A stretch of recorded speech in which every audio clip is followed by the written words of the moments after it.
Good morning to all. Today we have a subject on the bureaucracy in India.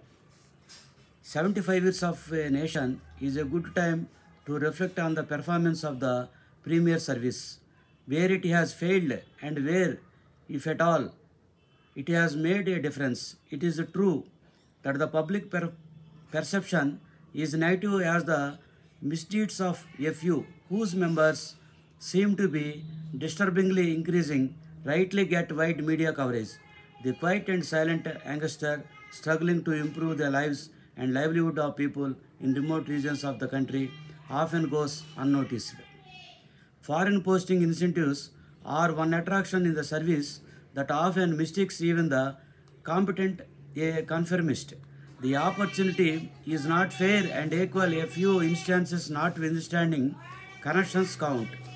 Like all bureaucracies, the system often prefers conformity over competence, conviction, and willingness to take an evidence based on position. A democracy has its own compulsions of political compliances, and the IAS is not insulted from it. The political culture of the times does influence all professionals. Ruthless crackdown on the black sheep alongside thrust for greater professionalism among the IAS in the way forward.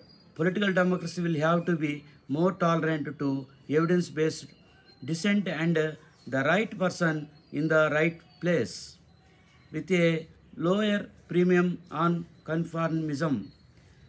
This alone will change the perception of the IAS in the eyes of the people, as hope never dies in a democracy.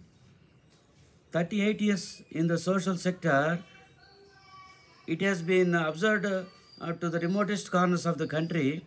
It was encountered many idealist civil servants in their remote corners making a difference. It also has been taught social sector to over 30 batches at the Missouri Academy. The new entrants come from far more diverse backgrounds in institutions, unlike the earlier times when some colleagues contributed most entrants. There are diversities across states in terms of powers. The dependence of the performance of the IAS on the political executive and its conduct make assessment tough. Broadly, the responsibilities of the IAS can be broken up into 6 roles: regulatory, policy making, program implementation, improving ease of living, ease of doing business, and governance. It is wishing to put forth a few evidence-based assessments. First, 1991 economic reforms and thereafter are a tribute to professionals, progressive political leadership, and an able bureaucracy. They together broke the cycle of low growth rates by opening up the economy and allowing private sector participation with ease. The IAS has played a role in the regulatory infrastructure, mandatory and fiscal policy formulation, and in conviction the political masters to undertake liberal economic reforms even at the cost of populism. Second, the pace of poverty reduction recorded 2005 to 2006 onwards is faster than in earlier decades. The public distribution system has been there for a long time, but use of technology for identification and probability has transformed its performance. The phenomenal success of the vaccination drive would not have been possible without the young collectors and municipal commissioners working with the frontline professionals and the community. Use of Aadhaar linked DPT and decline in leakages, success of pro-poor public welfare are all in large measures due to technology and the community led by the collectors. Third, the World Bank identified areas of improvement for reducing the compliance burden. The IAS plays an important role in dismantling archaic laws.